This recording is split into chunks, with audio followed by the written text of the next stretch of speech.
Welcome to Top 100 Shortcuts for Logos 4, Part 1 of 6. And we're going to teach you how to save time and be a Logos 4 pro.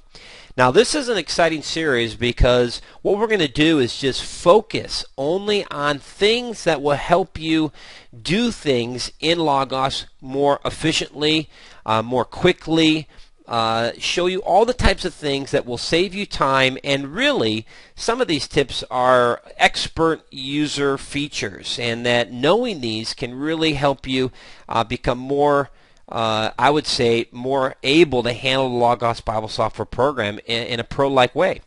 So just to give you a feel, this is webinars on Monday nights, the first Monday of every month. And then here's the list of our plan for the whole year. Now you'll notice that we've got part 1 this month and the next month part 2, and if you jump down to March you won't see part 4. Part 3 is in another night, and so this way we can kind of mix up the different Mondays of each time of the month, giving everyone a chance to kind of jump in and out. And as you can see, we've got 39 new webinars planned for the year. Very excited about that. Of course, there'll be some additional ones we'll throw in throughout the year as things come up. But I'm very excited with some of these. And let me jump down to June. I think you'll appreciate these. Now, I'm showing you the one in Part 7. We'll have one much sooner than that. These are going to be unique because what we're going to do is study important doctrine.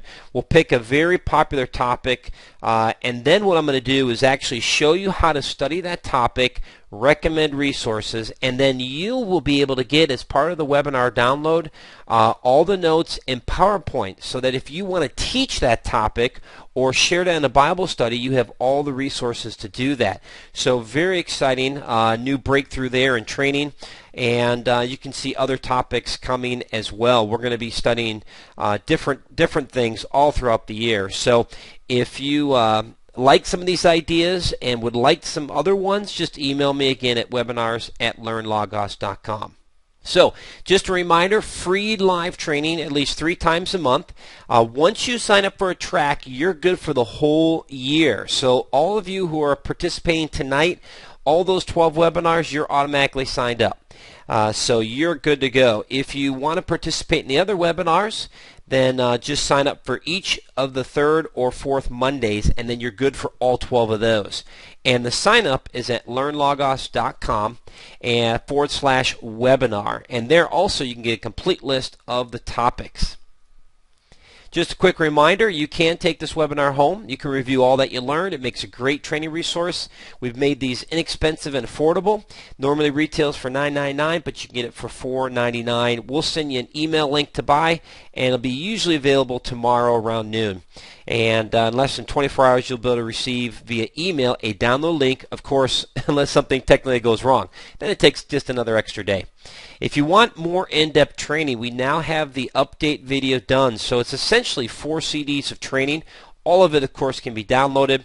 If you do decide to go to the CD route, just the first 3 CDs, that's the orange and blue ones, are available right now in CD form, where the 4th update is a download only at this point.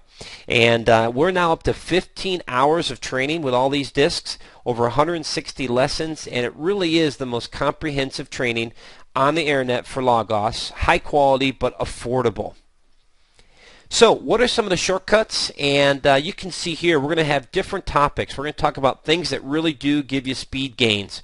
Then we're going to talk about working with lists, some little features you need to be aware of there, some important shortcuts that will save you time. And then we're going to talk about using abbreviations, understanding that whole strategy there, tagging strategies, understanding the command box, some important visual filters, how to view resources and some key features there, and then some organizing strategies. Now, if we don't get all of these done in the first hour tonight, we'll pick up with number 2, because you can see here that's 21 shortcuts that we'll be talking about, and we still got 5 more to do sessions, and that will equal 100 at least. We probably will come up with more. I've got a whole list, and so we'll do the best we can, but we're going to try to end tonight at 10 o'clock, and then just pick up on the next one and continue on. So let's go ahead and open up our Logos Bible software. And let's begin with some really important shortcuts. Now, when you think of a shortcut, you may just be thinking narrowly getting to some place quicker. But you also have to think of shortcuts and time savers and becoming a pro using all of Logos in the most efficient way possible. That's my goal here in this series, is to make sure that you know you are optimizing, or you are using Logos in an optimized way. So let's begin with some of the most basic settings. Go to your main menu and choose Tools. So I'm going to choose Tools from the main menu, and there you'll see Program Settings. Now, if you've never played with this, very important feature. So Tools and then Program Settings. Now, there's some important settings you need to be aware of, and these will help you use the program more efficiently. Now, the ones I want to point out tonight are down below. The first one is Show Auto and Favorite Bookmarks. Go ahead and choose No on that. Now, why do I do that? Well, the bookmarks appear. In fact, let me go ahead and do that. I'll open up a Bible, and I'm going to put in NASB 95. And I'm going to turn this feature on so you can kind of see this. And I may have some turned off right now, so we're not going to quite see it. But if you've got a bookmark or favorite at a particular place in a book or in a Bible, you're going to see a line over here in the vertical scroll bar. And most of you may be seeing this right now and didn't realize that that is controlled here with one of these options. And I have found over time that as you save things and store things, this vertical bar starts to fill up with a lot of lines, and it's not very useful. In fact, here's one down below. Now, I've got one line here, and if I float my mouse over it, you'll see that I got a passage that John 3:16 kind of pops up, and you can kind of see that there if I can get it. There we go, just kind of flashing for a split second. There we go, John 3:16. Now, you see how difficult it was for me to float my mouse and get that information? I have found it's just not very efficient. So the lines tell you where your favorites are and where you've been and other things, but they're just not quite ready. This feature still needs to be developed yet in Logos. So go ahead and say no, so you can just turn off all those vertical lines. The next one is Show Search Bookmarks, just two below that. And you want to choose no on that one as well. And again, this will be vertical lines in the vertical scroll bar or horizontal lines in the vertical scroll bar. You don't need to mess with those as well. Again, not very easy to use, so go ahead and turn that off. Another feature is the Show Visual Cues. Now, you may have noticed how when you jump from a Bible to a book, or you open up a book with a definition, you see these circles, these orange circles showing up on your page. They visually tell you where you are, but most of the time it's pretty obvious. You clicked on a Greek word and you're at the Greek word location. The circle is just being very redundant. So it also slows up your computer, and unless you've got a really super fast computer. So I recommend just turning it off. It's a visual distraction, and it really doesn't gain you much because Logos is so efficient at bringing you right to where you need to be. You don't need an additional visual cue to tell you where you are. So go ahead and choose no on that one. Okay, and Adam has a question here. He says, weird, mine does not have the show footnotes on page. Anna, I'm glad you pointed that out.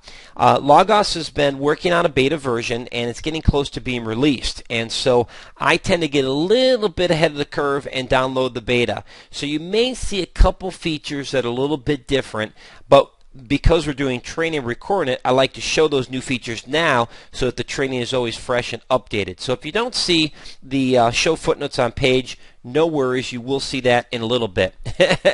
You're trying to confuse us in what is. No, I wish not to do that. Thanks, Adam. Okay, now there's one other feature that you should be aware of. Most of you probably are pretty satisfied with the font size in your computer with the different books, the font size for Bibles and books. You may want to change those from book to book, or you might want to change those across the board. You can do that through the feature called program scaling. It's right here. Mine is set at 100%. So if you want to change all the sizes of the text for all the books at once, you can do that here. So I'm going to go ahead and change this to 120 so you can kind of see what happens. Now look what happened. The whole interface now is 20% bigger than it was before. So if you're in the habit of wanting your fonts to be bigger, you don't have to do this book by book. You can do it across the board with this feature called program scaling. And not only can you make them big, but you can also shrink them down as far as 80%, which is that. And that's pretty small. So I recommend 100 as a good starting point and going from there. So, but you may want a little bit bigger if you like large print. So take advantage of that. Okay, any questions to go with this particular setting here? We've got, what does show alerts deal with? Oh, excellent question, Joseph. Show alerts. Occasionally Logos will have pricing specials. You might recall in the month of August, September, they were running a special. And if you turned on Logos and were connected to the internet and your show alerts was turned on, down in the right hand corner a little box would appear and it would show you an alert. And that's what the feature's for. Sherry, since I don't have program scaling, can I use the default text size? Yes, you can. In fact, let me just take a moment and show you how you can change this manually in a book as well. Over at the right on my Bible, you will see a Bible icon, a picture of the book cover. This is called the resource panel or the panel menu. Either or will work. And when you click on it, you'll see that you have a little a, and then to the right you have a big A. And this will allow you to change the font size per book individually. And you can see down below that my font size is changing as I move this vertical bar.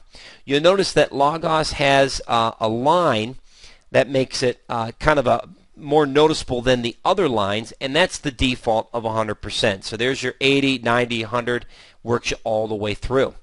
Okay, I think that answers your question, Sherry. If not, just please specify. Will this also, Ron asks, change the font size on the home page? Well, let's find out. I'm going to go ahead and click 120%. I'm going to click the home button, and sure enough, the font size even on the home page is bigger. So when it says program scaling, Ron, it means everything across the board. So yes, so we put that back to 100%, and we'll go back to the home page, and you can see it's a little bit smaller. Excellent question. Let's see, Gloria. I switched my default size to 120 to test and it was so huge. And I took it to 80 and it's still bigger than it was, or that what I want. How do I fix that? Well, all you should have to do first, Gloria, is to make sure that the program scaling is set at 100%. That will take care of the whole program. However, if you've changed one of the books individually, then you will need to change that also. Okay, because the program scaling is for the whole program, but individual books will override that scaling. So I would just check your individual books and make sure those two are set at the 100 marker. So really you want to set all the books, but if you're going to set individual books, be aware of those. Great, it worked. Wonderful, good to hear it. You're welcome. So those are some really important features in the program settings, and I recommend going through those and getting those settings properly set up. So let's go ahead to the next topic, and this is under speed gains, and it's a very important concept. Every menu and every tab can be linked to the shortcut toolbar. So let me point out the shortcut toolbar. Now, if you haven't played with this next feature, I think you get a kick out of it. Go ahead and press the F8 on your keyboard, and you'll see a little pen appear, and that will allow you to draw on the program. Pretty cool. In fact, the first time you press it, you'll see some menu information, how to use that. Okay, so that is the F8. Now to make it go away, all you have to do is press the escape key, and that will make it go away. Now for the Mac version, just press Command F8 and that will accomplish the same purpose. So let me do that one more time. I'm going to press F8. There's my little marker, and now we can color on the computer. Pretty handy. And then press escape to make it go away.